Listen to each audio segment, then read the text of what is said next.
kanya ni Paolo Avellino sa Seoul International Drama Awards. Ibinahagi naman ni Kim ang dahilan kung bakit bubuo sa kanyang emosyon sa acceptance speech. Nagpapatrol MJ Felipe.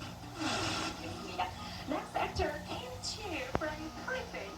Laman ng mga news portals at sites sa South Korea ang pagrampa ng kapamilya star na si Kim Chu sa purple carpet ng 2024 Seoul International Drama Awards nitong Miyerkules. Gorgeous at goddess ang ilan sa mga paglalarawan kay Kim na pinuri ang kanyang aura at Francis Lipiran gown.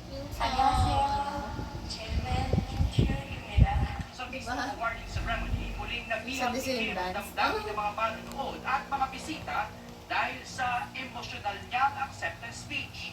Sobrang hindi ako makapaniwala. Di ba, naiyak pa ako.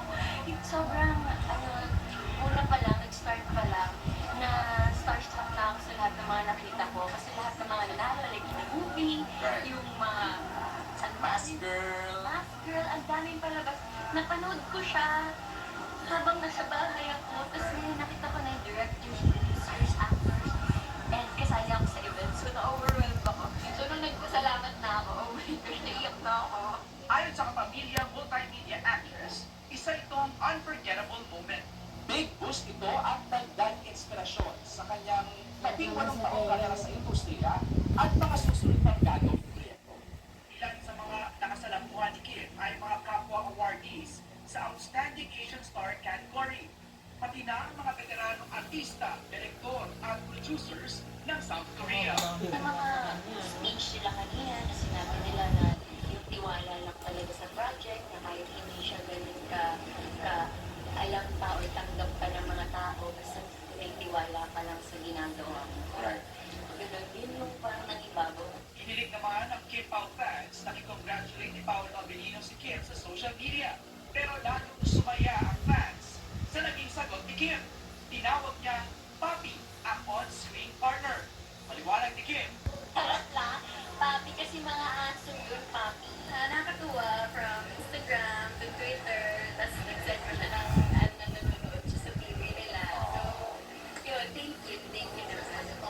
balik Pilipinas na si Kim ngayong Huwebes at sa susunod na linggo, rarantsada na sila ni Paolo ng shooting para sa kanilang much-awaited movie na My Love Will Make You Disappear. Maraming salamat. Kamsahamnida. MJ Felipe, ABS-CBN News, Seoul, South Korea. Mga pasahero pinagit sa tumaob na bangka sa Guagua, Pampanga.